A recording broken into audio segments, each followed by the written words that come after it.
Welcome to Crime, Corruption, and Cocktails, the true crime podcast where we look at cases of corruption and negligence and examine their historical and cultural implications. Today, I'm drinking a daiquiri. What are you having, Jenny? I'm drinking a cranberry vodka. On this episode, we're exploring the unsolved Burger Chef murders. On the evening of Friday, November 17th, 1978, workers at the Speedway, Indiana Burger Chef fast food restaurant were going about their closing routine. On shift were 20-year-old assistant manager Jane Freet, 17-year-old Ruth Ellen Shelton, 16-year-old Daniel Davis, and 16-year-old Mark Flemons. They were all supposed to stay a few hours past closing to clean up the restaurant and get things ready for the next morning shift. Not long after midnight, 17-year-old colleague Brian Kring got to the restaurant to help the 4 night shift workers close after another employee had called out due to car troubles. When Brian arrived, no one was at the restaurant. He noticed Jane's car was not in the parking lot either. Brian went behind the restaurant and saw that the back door was cracked open. He looked throughout the restaurant and his coworkers were nowhere to be found, despite their jackets and purses still being there. As he walked into the manager's office, he saw the safe wide open and the register's cash drawers laid out. The sales receipts from November 17th totaled around $581.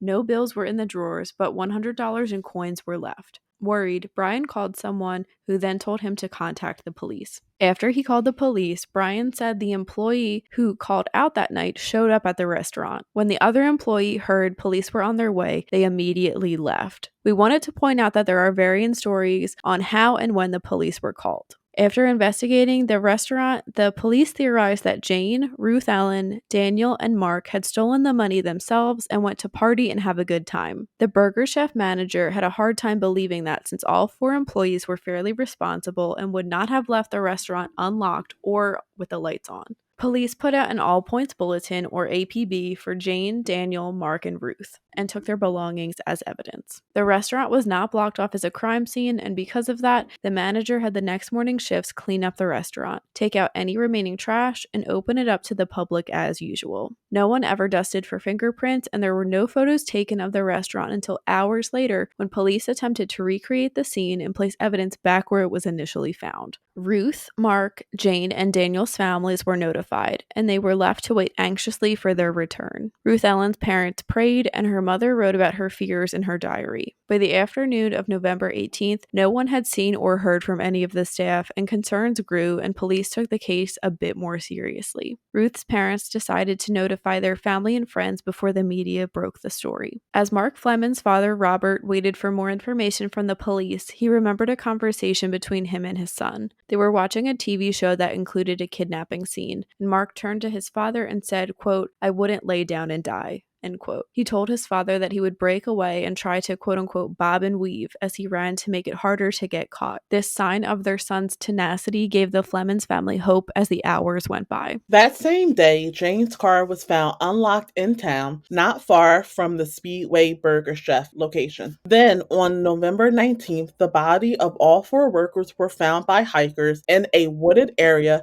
of Johnson County, Indiana, about 40 minutes away from the restaurant. Ruth and Daniel were found lying next to each other. They had both been shot execution style multiple times by a .38 caliber gun. Jane was found a few yards away as if she had been trying to flee before being stabbed in the chest twice with a hunting knife. During her autopsy, the blade of the knife was found in Jane's chest, but the handle was missing and is still missing to this day. Mark was found around 70 yards away from the others, making it look like he had attempted to run away. He was beaten with some type of chain before falling downhill, either by accidentally running into a tree or from his injuries caused by the perpetrators, and choking to death on his blood. Detective Ken York told WTHR News that if Mark had fallen uphill, he likely would have survived. Each victim was still in their Burger Chef uniform, and watches and jewelry were found on several victims as well. According to the Indianapolis Monthly, the FBI, the Indiana State Police, the Indianapolis Police Department, and the Marion Marion County Sheriff's Department were called in to assist. Again, the crime scene was compromised due to the amount of people converging on the site. Author of the book, The Burger Chef Murders in Indiana, Julie Young, told A&E, quote, "There were rumors that one of the bodies was moved before the coroner or evidence technician arrived at the scene," end quote. In addition,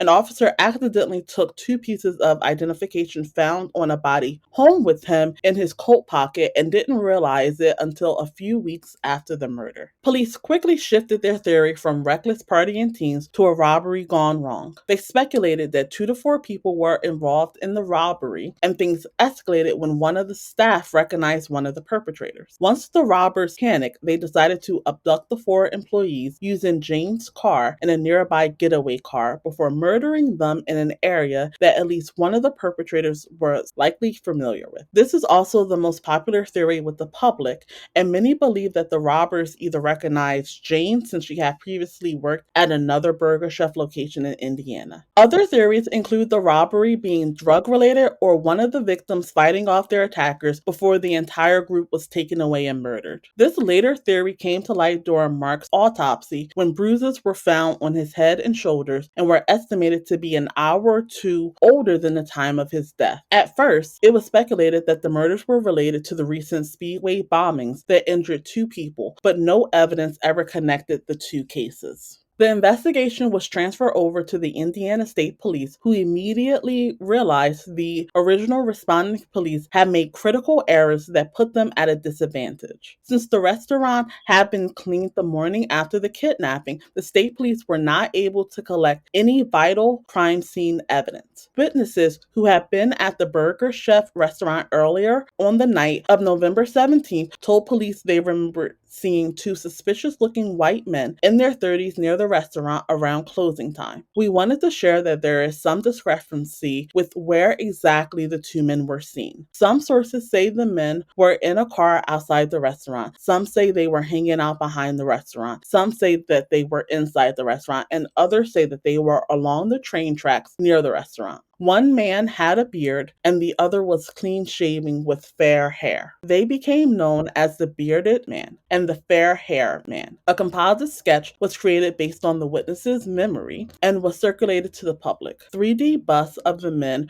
were even made and shared with the public, which was unique for the 1970s. Burger Chef offered a $25,000 reward. An anonymous donor offered $10,000, and the Indianapolis Star newspaper set up a way for potential informants to keep their identities secret while still being eligible for the reward, but no one came forward. A strong lead came several weeks later when a man in a bar in Greenwood, Indiana, was heard bragging about committing the Burger Chef murders. He was given a polygraph test, which he passed, and eventually told the police he was lying, but that he did know who actually committed the murders. He gave them the names of several men who had been involved in a larger fast food robbery ring. Police then went to Franklin, Indiana to investigate. As they were driving through the town, they spotted a man that looked identical to the sketch of the Bearded Man. They spoke with this man who did not have an alibi for the night of November 17th. The Bearded Man would later be asked to come in for a police lineup, and he showed up clean-shaven with no beard after reportedly having had his beard for 5 years. Likely because of that, the witness could not identify him. Living near the Bearded Man was a man the police called the quote-unquote shotgun man because he'd later go to prison for shotgun crimes. They were also able to identify the fair-haired man who also, quote, was sent to prison for unrelated fast food robbery crimes, end quote. Both the shotgun man and the fair-haired man were offered plea deals in exchange for information about the Burger Chef murders, but both refused to speak to law enforcement and denied any involvement. In the years after the murders, the man at the Greenwood bar died by suicide and the Bearded Man died of a heart attack. Detective York calls both of their deaths quote-unquote suspicious and believes the shotgun man may have been involved since they occurred not long after the man was released from prison. At some point, the Bearded Man's son called police and told them that before his death, his father, quote, confided to him that he had been involved in the Burger Chef case, end quote. As of 2018, the shotgun man and the fair-haired man are believed to be alive and living in Johnson County, Indiana.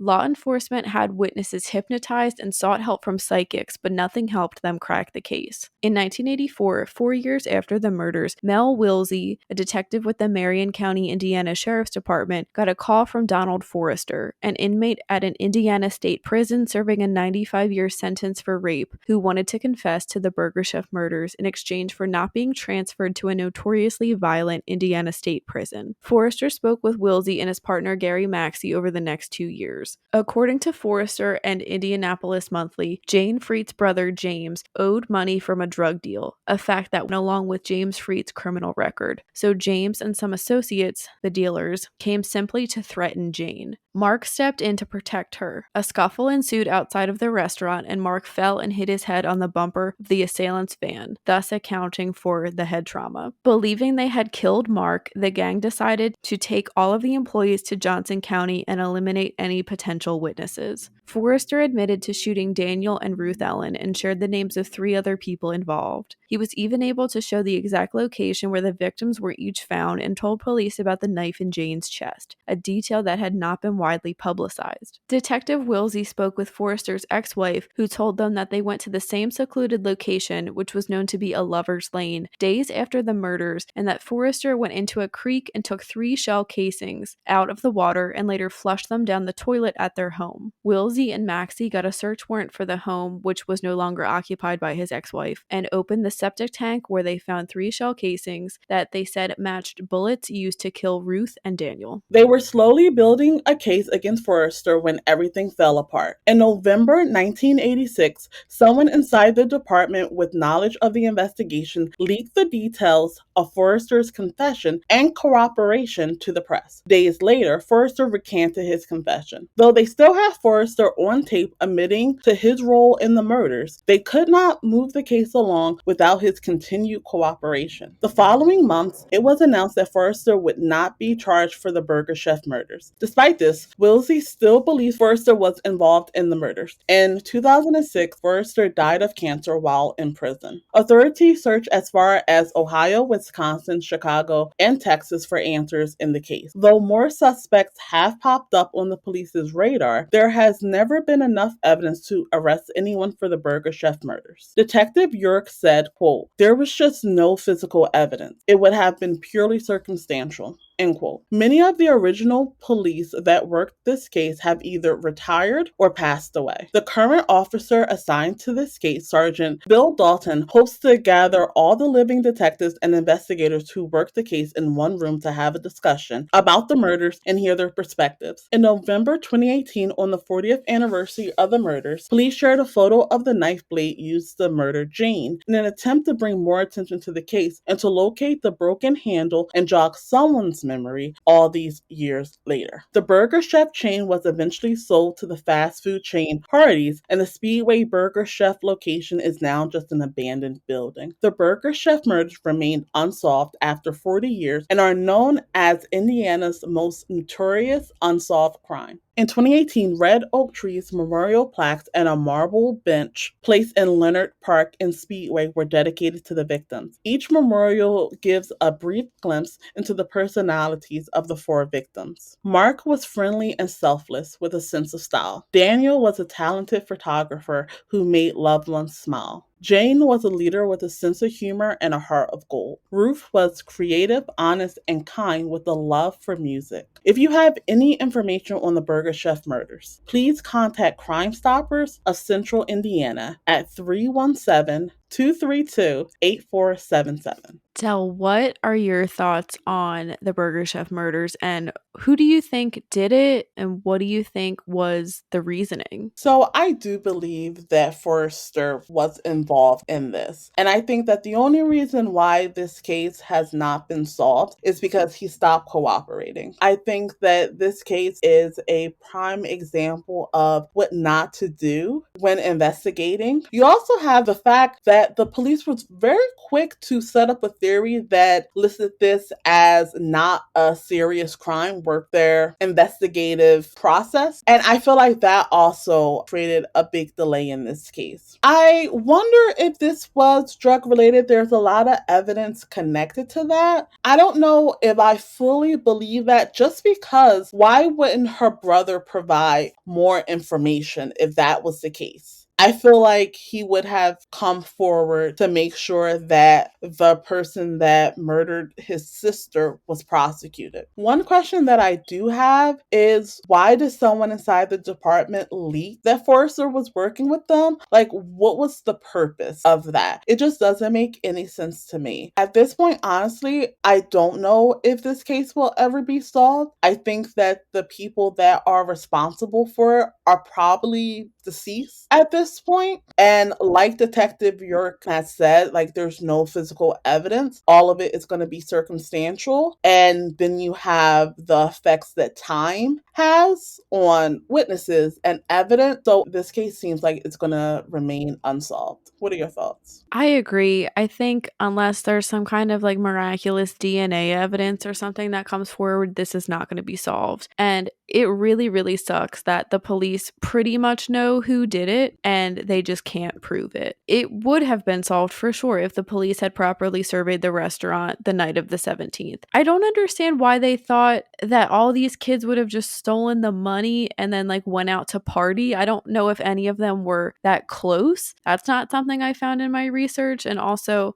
wouldn't they have known they were going to get caught like the next day? It doesn't make any sense to me. And it really is a case of like everything that could have gone wrong went wrong. The police seem very split between two groups of different people. I'm also leaning more towards Forrester, but I wonder if Jane's brother like knew she was working, why would he go there? Like, did he really think she wouldn't recognize him? That seems strange to me. But then also with the bearded man and the fair-haired man, they found the bearded man, and why else would he have shaved his beard? I don't know if there's any evidence that the bearded man and Forrester knew each other. They were running in the same circles, that the fair hair man knew each other. I'm not sure. And we said this a few times that there's discrepancies on different things. And it was a little difficult to research this case because so much information was not shared with the public. I mean, we don't even know the fair haired man and the bearded man's real names. I mean, there's 3 people in this, potential suspects that all have nicknames. The picture of the knife was not shared with the public until 2018. The police knew that a lot of people involved in this likely died. It's not impossible, but how many people would really remember the hilt of the knife? It's a long shot. There were also some discrepancies with who was supposed to be working that night, because one thing that I had read was that people also thought Mark Flemons might have recognized the people that came in because he wasn't supposed to be working that night. So the people that he knew, they thought, okay, well, Mark's not working, we can go in and like rob the store. But then I had also read that Daniel was the one that wasn't supposed to be working that night. I don't think that the police need to share every little bit of information with the public, but I think some of this stuff probably would have helped the public have a better understanding of who or what to be looking out for, and that also maybe could have helped the case be solved by now. I don't think it's ever going to be solved, and that's really, really frustrating because, like I said, it's like the stars aligned for this to perfectly not work out. Part of why I think I am more inclined to believe Forrester was because he knew so much information that wasn't shared, unless maybe while he was in jail he talked to someone that was involved. I don't know. But one theory as to why he also stopped working with the police was because he was afraid of his associates knowing that he was working with them, which to me seems very believable. These all sound like, frankly, scummy people who really got lucky, and that's incredibly frustrating. I will say, even though the police that were initially called to the scene didn't handle things well, police admit that they didn't handle things well. And I can appreciate that because that's something we've said multiple times. Like, why can't the police just own up to mistakes that they've made? And in this, they did. And I think they really have done all that they could to try and solve this case. I mean, calling in psychics, traveling across the country, they did a lot. And I do respect that. Like we said, the Burger Chef murders are one of the the most notorious unsolved crimes in Indiana. There are quite a few unsolved workplace murders, so we wanted to just shed light on two pretty notorious ones. So, one of the most notorious unsolved murders in the state of Texas is the yogurt shop murders. On the evening of December 6, 1991, a police officer noticed a fire at the I Can't Believe It's Yogurt shop in Austin, Texas. Firefighters put out the fire. Inside of the shop were the bodies of four new girls: 13-year-old Amy Ayers, 17-year-old Eliza Thomas, and sisters Sarah Harbison, 15, and Jennifer Harbison, 17. All four had been shot execution style in the back of the head with a .22 caliber pistol and were either bound or gagged. Sarah had also been raped. Amy Ayers had been shot twice and sexually assaulted. Her body was the only one not burned beyond recognition. Sarah and Eliza's body were stacked on top of each other, and investigators believe that the killers had stacked all four bodies on top of each other, but Amy managed to crawl out and in doing so moved Jennifer's body. Jennifer and Eliza were employees of the yogurt shop, and Sarah and her friend Amy stopped by to see Jennifer after hanging out at the mall. Since the building's sprinkler system was set off during the fire, evidence was washed away. Customers described two suspicious-looking men who were at the yogurt shop not long before closing. These men were never identified.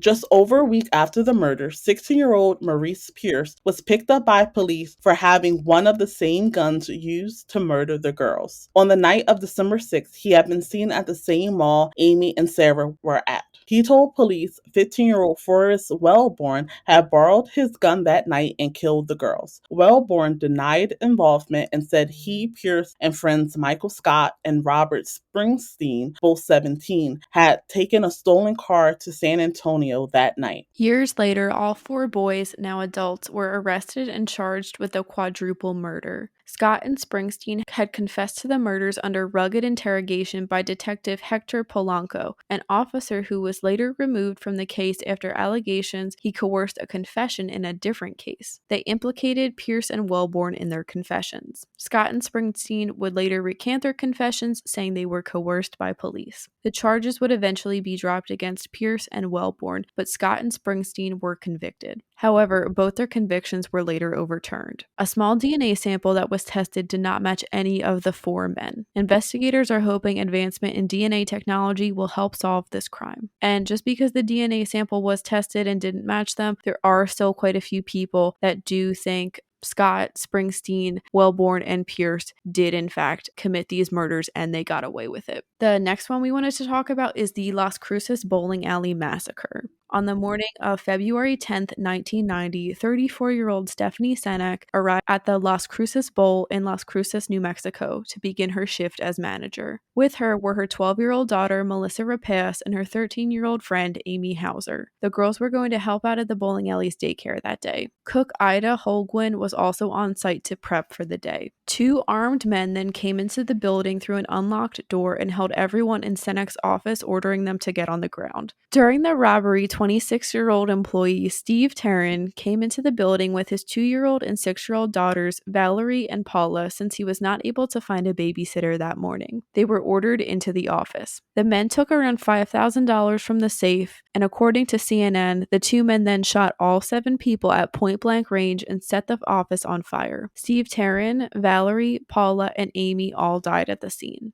Melissa was able to call 911 and rescue herself, her mother Stephanie, and Ida. Stephanie would unfortunately pass in 1999 due to complications from her injuries. Within an hour of the shooting, police set up roadblocks around Las Cruces and screened everyone exiting the town, which was very close to the U.S.-Mexican border. The area was searched by planes and helicopters, but no suspects were ever found. The suspects are described as 2 dark-skinned Hispanic men, one man younger with a mustache and dark hair, the other older with longer gray hair, who both spoke fluent English. If they were alive today, they would be in their late 50s to early 70s. Police are still getting tips and actively investigating this case. Though they do not have DNA evidence, they do have the fingerprints from the killers. Steve Taryn's brother strongly believes someone knows something but has yet to come forward. And these two cases in particular, some people have questioned whether or not they are somehow related. As far as I know, no evidence has been found to link them. And I also know that some people have thought whether or not these were somehow related to the Burger Chef murders too. But again, I don't think that they are. Del, any thoughts on either the Yogurt Shop murders or the Las Cruces Bowl massacre? So, when it comes to the yogurt shop murder,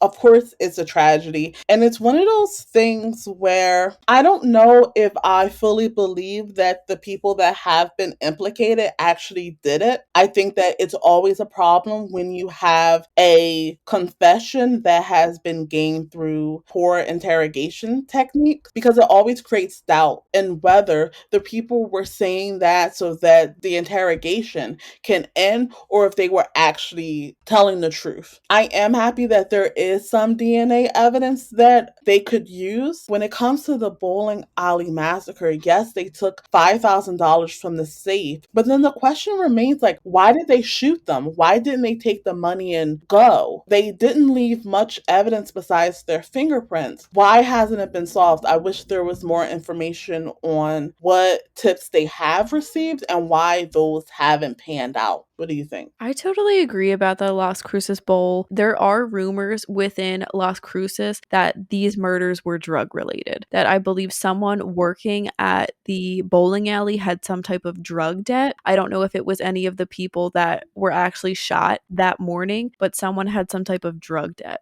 That kind of sounds believable to me. Steve Taryn's brother, I'm sorry that we don't have his name, but made kind of an interesting point that he thinks that these two killers are probably not alive anymore due to their lifestyle. He kind of said like, if you're able to shoot a 2-year-old and a 6-year-old girl, then you clearly like are an evil person. And I think he was kind of alluding to like, if you're okay doing that, you are living a lifestyle that is like high risk. To me, that kind of alludes to maybe like gang behavior too. So who knows, maybe they aren't alive anymore. It's really wild that we don't have any information. I think both of these crimes, there's a good chance if they happened now that they would be solved, mainly because of cameras. The yogurt shop that was in a strip mall, I would assume every shop in that strip mall would have some type of camera there. The Burger Chef murders, yogurt shop, and Las Cruces, they all have that same element of someone thought they were going to get away with this and they tried to cover it up. And unfortunately, they did get away with this. That wraps up this week's case. Thank you for listening. Let us know in the comments what you think about the Burger Chef murders. You can read more about this case and how to support us in the links below. We will be back next week with a brand new episode focused on the Green River Killer. As always, stay safe.